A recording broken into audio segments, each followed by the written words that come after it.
Matthew 8 this morning for our encounter. So turn there. We'll get to that short little encounter with the person that we're looking at this morning in just a second.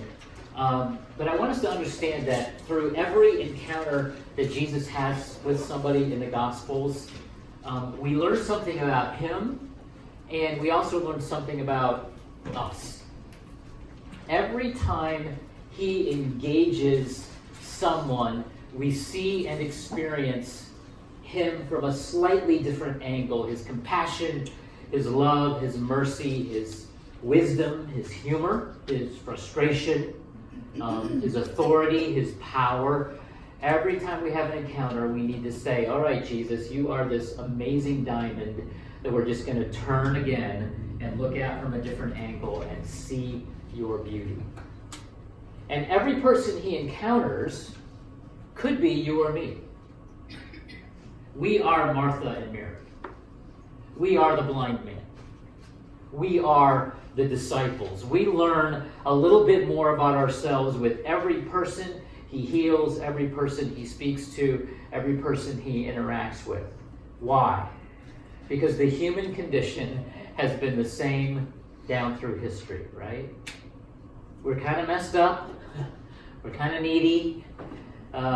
We're sinful. We're doubtful. We're egocentric. We're pharisaical. We worry. We hold too closely to our possessions. We lack faith. We don't quite understand everything Jesus says. But we also want to follow. We want to pick up our cross and deny ourselves and walk in his dust as the disciples would walk in the dust of their rabbi.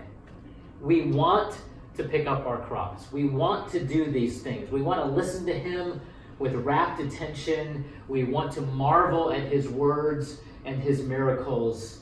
We are every person he encounters. And it's no different with this encounter this morning. But first, I want to set it up a little bit.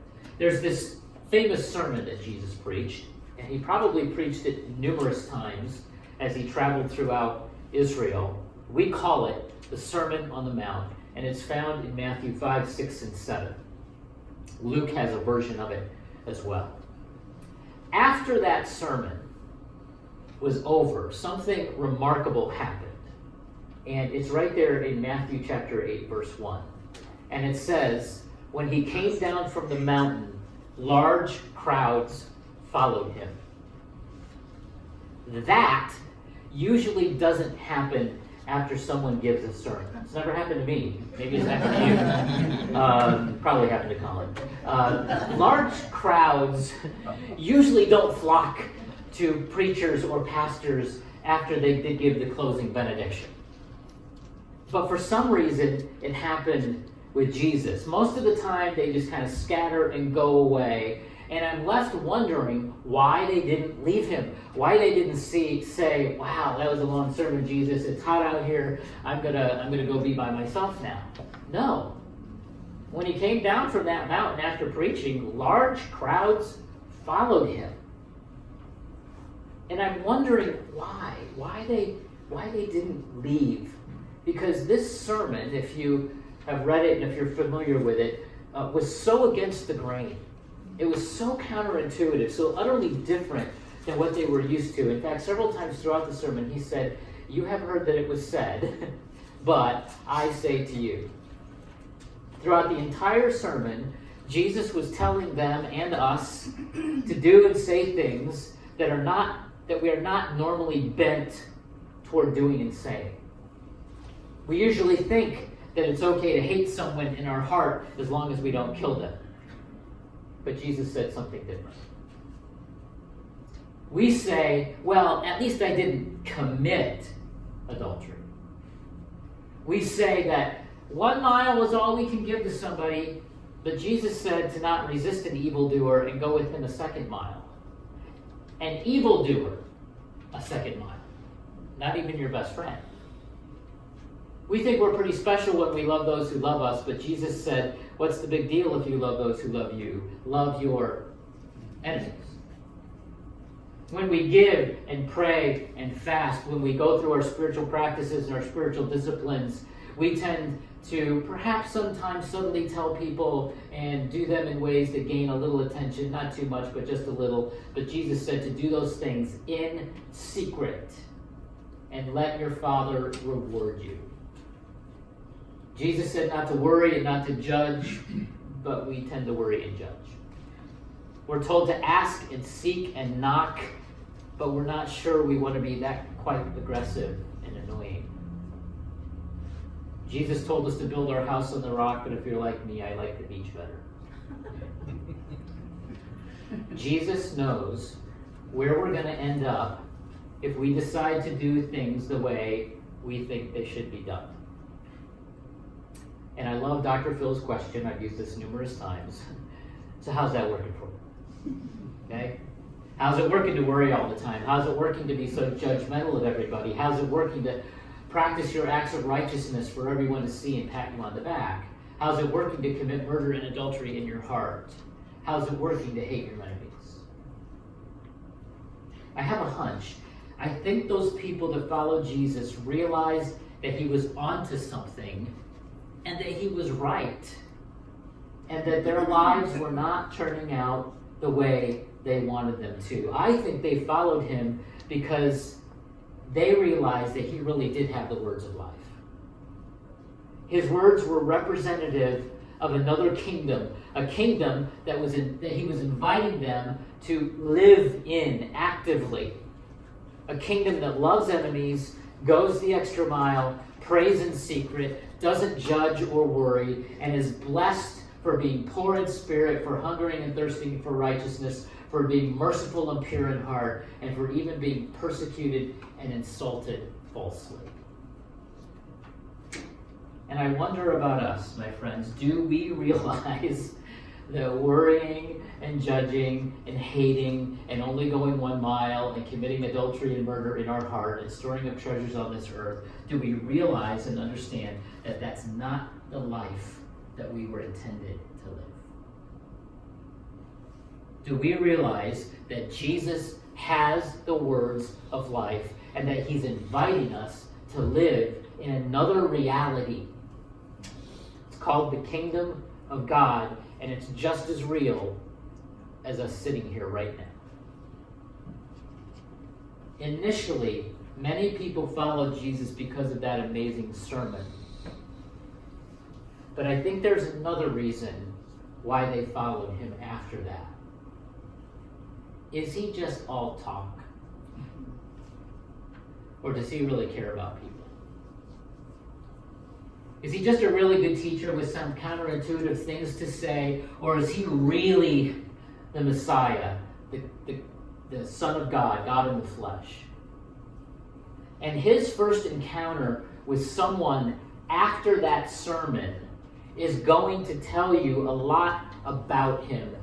And it was an encounter with someone in real need, and it was a doozy. Okay? What would he do with a leper? A leper.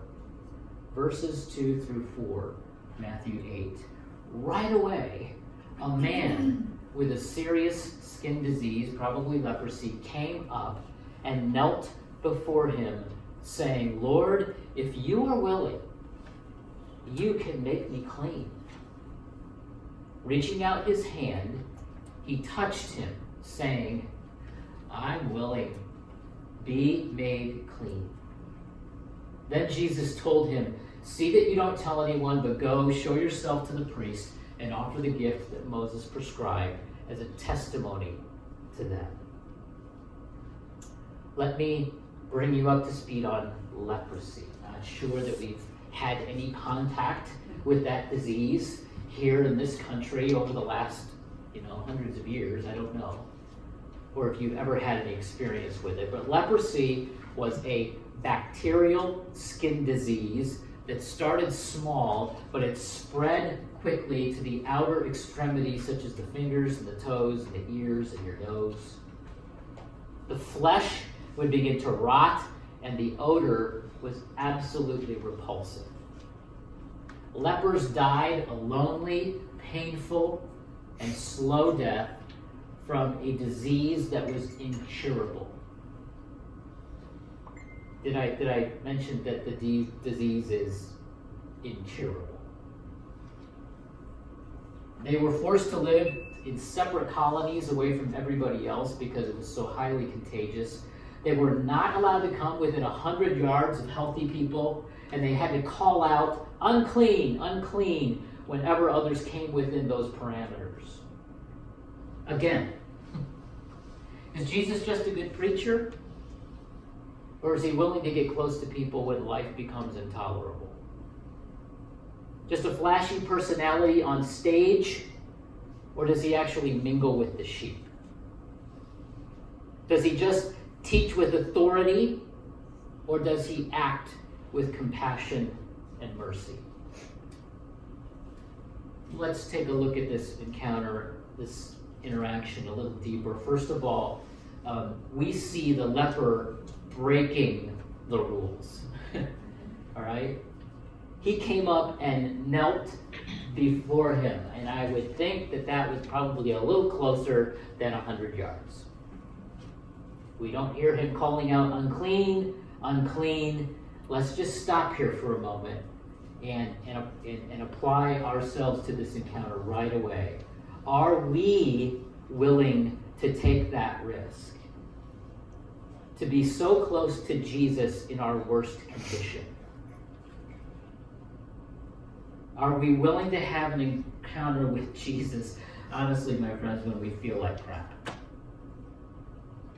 When we have all the anxiety, when we're entrapped in a sin, when we're always kind of filled with, anxiety and whatnot, are we willing to go to him? And I'll be honest, when I'm not in a good place, when I'm stressed, when I'm discouraged, when I'm down, you know what my first inclination is? To pull up a chair around the victim circle and say, woe is me, to have a little pity party for myself.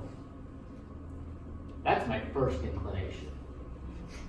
Unfortunately, my first inclination is not to go directly to Jesus, kneel down,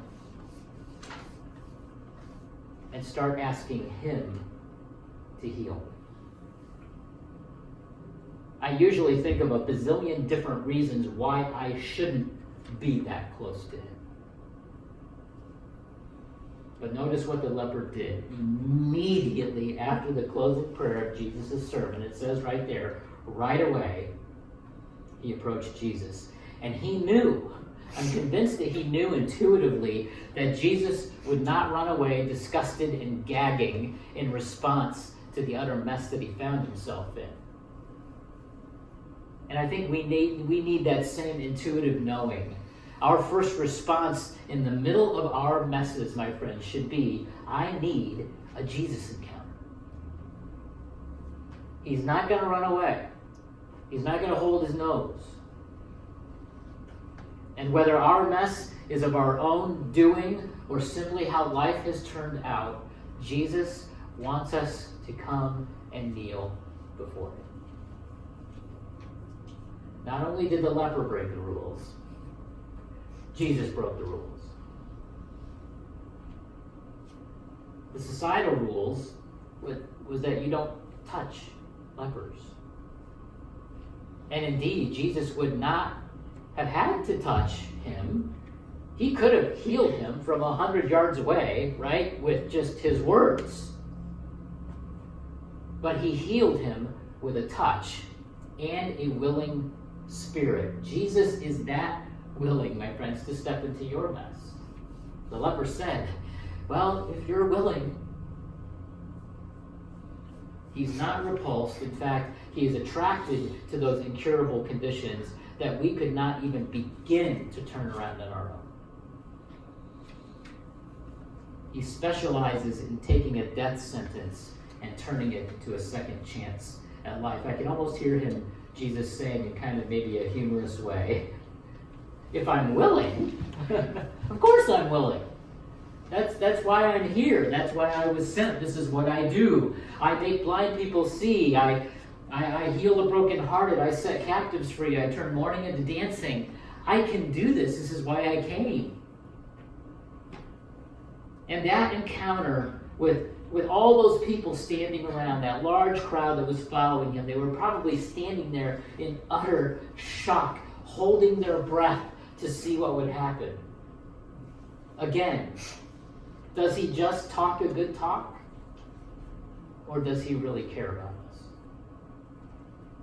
Does he just want popularity? Does he just want to be a popular preacher or a religious celebrity? What's he going to do with this guy? Would his first miracle bring attention to himself, or would he come up to the next of the least of these and do something for him? And it gets better. This is such a beautiful encounter. Jesus not only cures the incurable and touches the untouchable and proves his power and authority over sickness and death, he does so with absolute humility. Do you see what he says? See that you don't tell anyone. Now, a lot of theologians, a lot of scholars say that he said that simply because it wasn't his time to be revealed fully. That may be a little bit of it. But I've always thought that there was something deeper in Jesus' character that caused him to say that. Perhaps he was actually practicing what he preached. He never did his acts of righteousness to be seen by men and to gain popularity and slaps on the back. Even Jesus, when we would have expected him to try to gain a following, to try to wow the crowd, actually downplayed his own mercy and his own compassion and generosity toward this leper. And I find that absolutely refreshing. Jesus is like, don't make a big deal out of this. Just go, do what you're supposed to do. When somebody gets well, go and offer your gift and show yourself to the priest so that they can verify that, you're all well now, you're all better. But please don't spread this. And to bring that into the reality of our present culture, just to kind of give it a little exclamation point here, Jesus would not have posted this encounter on Facebook or Instagram. No selfies with the leper before and after. Okay? And I pondered on more than one occasion if our acts of righteousness in 21st century America that we spread all over social media are actually equivalent to what Jesus told us not to do in Matthew 6. So when you give to the needy, do not announce it with trumpets as the hypocrites do. He could have said, so when you give to the needy on your mission trip or serve a meal at the rescue mission, do not post it on Facebook or Instagram.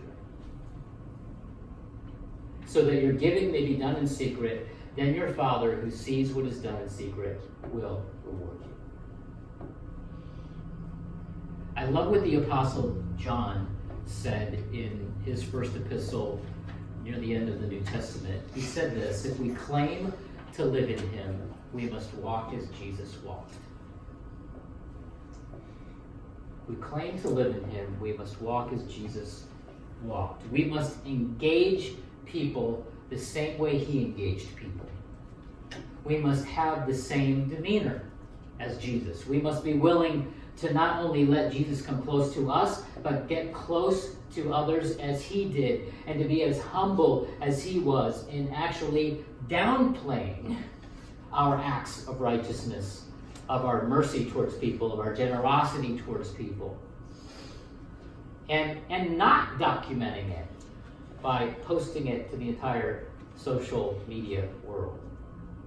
To be willing, like Jesus was willing, to be able to say of ourselves, of course we're willing. That's what the kingdom of God is all about. Why wouldn't we be willing? That's why we're here, to feed the hungry, to give drink to the thirsty, to clothe the naked, to care for the sick, to visit the prisoner, to care for the orphan and widow. Of course we're willing. Why would you even need to doubt that the people of the kingdom of God would be willing to do something like that? That's what we're all about. And then our willingness needs to be wrapped in that humility, even if it means that nobody else will ever know except our Father in heaven, and I'm sure of this, that we would much rather receive a reward in heaven than 137 likes on Facebook. Here's how Mother Teresa put it. I see Jesus in every human being. I say to myself, this is hungry Jesus, I must feed him. This is sick Jesus, this one has leprosy or gangrene. I must wash him and tend to him. Most often, and there is this angle to it, but most often we think we are Jesus as we minister to the least of these. And that's true in a certain respect. But Jesus himself said, I was hungry, I was thirsty, I was a stranger, I was naked, I was sick, I was in prison. So he's equating himself with these people, right? And you see, Mother Teresa was right. If we are going to do the things Jesus did, and even do greater things like he suggested, we are going to have to see Jesus in everyone. That is the only way we can enter into the messy and chaotic lives of other people. Mother Teresa could not serve and tend to the lepers in India if she was just serving and tending to lepers in India. It was just too hard, too excruciating, too nauseating, too exhausting. But if each one of those lepers was Jesus, if she saw Jesus in the face of each one of those lepers, then yes, of course, I'm going to push through. I'm going to push through the hard, the excruciating, the nauseating, the exhausting work. And if that annoying coworker is just another annoying coworker, then we're going to have a difficult time seeing past the annoyance, right? But what if we see Jesus in the face of that person and our annoyance turns to compassion? What if your high maintenance friend who sucks you dry is just a high maintenance friend who sucks you dry? That's going to be quite a challenge to not get bitter. But if you see Jesus in that person's face, our bitterness turns to mercy. Several years ago, I got permission from one of my friends that was a part of another church to use this story. Interestingly enough, she posted it on Facebook. But it wasn't about what she did. It was about what her mother did. And I believe she was honoring her mother when she posted this. And I asked her if it would be okay to use it. And she said yes. This is a story from around here in the Scranton area. She said, just days after Christmas 1976, the apartment Mom and I lived in was destroyed in a fire. It may have been the faulty wiring in the tree, may have been candles, we never found out, but within hours our Christmas joy had been turned to ashes as we lost everything we had. Mom was a divorced working mother. She had a good profession, nursing, but she worked private duty, which means that when there was work, things were good, but there wasn't always work, so we were no strangers to tough times. A day or so after our apartment was destroyed, we stopped into Chick's Diner for a bite. You know where Chick's Diner is? Across from Scranton High School, is that where it is? Okay. It's that 1950s style diner down there. She said, I was 16, and at the time I think Mom and I were still kind of dazed from the disaster we'd been through. We lost everything in the fire, and at that point we had an apartment sparsely furnished with secondhand items from neighbors and a few vouchers from the Red Cross and Salvation Army. Mom hadn't worked in a while, and the fire set her back even more. I know that she had $20 in her purse after dinner was paid for, and that was it. There was nothing else. Anyway, it was a bitterly cold night, and as we lingered over our dinner, we watched as a homeless man outside tried to hitch a ride. He'd come into the diner every now and then, and in his threadbare clothes, to warm himself over a hot drink for a while, and then he would return to the task of trying to find a ride to whatever destination he had in mind. My mom watched pensively. As we got ready to leave, Mom told me, "Wait a minute, I'll be right back." I watched as she walked over to this homeless man, pressed her last $20 into his hand, and said, "Maybe this will get you a meal and a ride."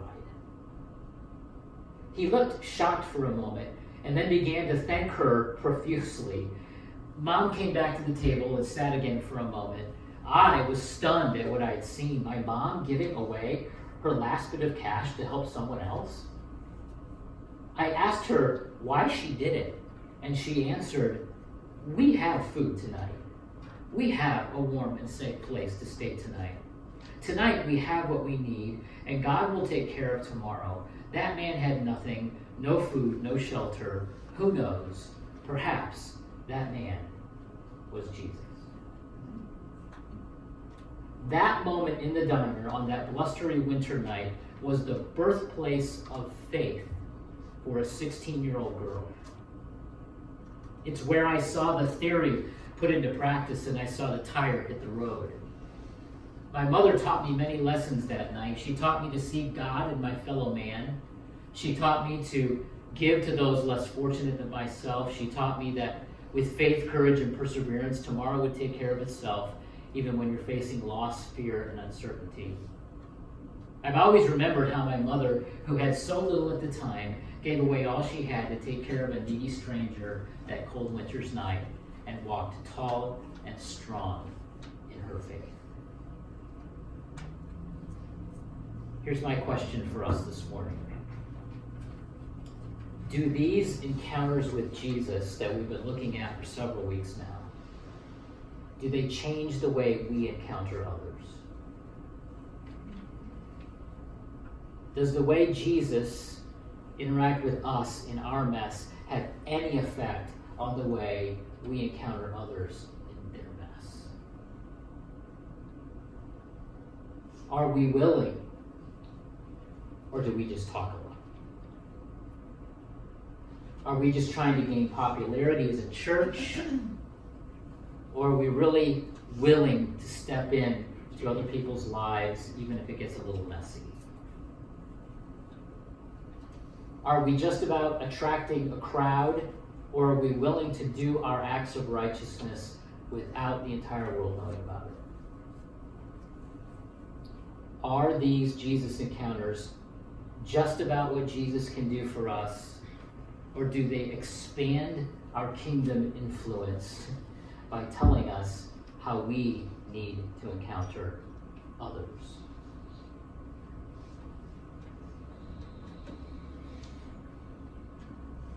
As you know, Crossroads, we don't have all the whistles and bells. We're not trying to compete. And I've said this before. We're not going to attract anybody by anything external.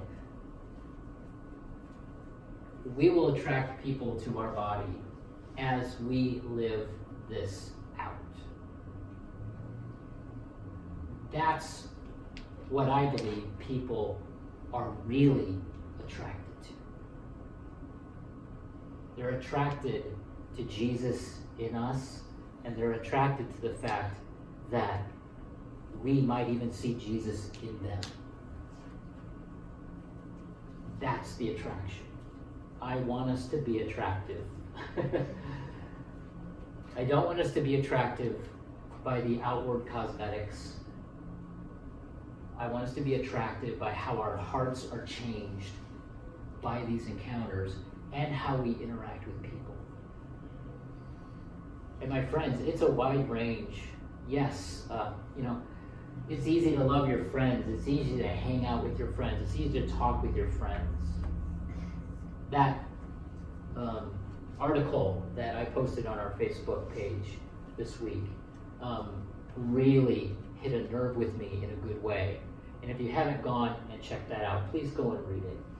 It was simply an admonition and encouragement to say, you know what? When you're in a gathering like this, when you're in a spiritual gathering, It's okay if I'm talking with Matt. If I'm talking with Matt, my friend, and we're catching up. It's okay if I say, Matt, sorry, I gotta abandon our conversation right now because Dave and Amy just walked in and I'm gonna go say hi to them. It's okay to do that. In fact, Matt should say, yes, go. We can catch up later. To be able to withdraw a little bit from the comfort and the safety of our friendships that give us those warm fuzzies. And we're not even asking you to love your neighbor, love your enemy. We're not even asking you to touch a leper. We're just asking you to say hi to somebody that's new. That's all we're asking. That's part of how our heart needs to be transformed. That's part of the spiritual transformation that takes place. Because, my friends, if we can't do that, we won't grow past the size of this room. We've got to branch out and make sure that we are not, as Colin and I were talking earlier, that this doesn't turn into a clique. That we're willing, even within this room, to blow past some barriers of our own making and boundaries of our own making. And so, be encouraged. Be encouraged by the encounters that Jesus has with people, because they tell us boatloads about ourselves. So deep, so intricate, so multi-angled of how we live life in the kingdom of God. All right? I love you, right? This was one of these moments here at the end. Yeah. Colin says, I love it when he grabs the stick. A little shepherding moment.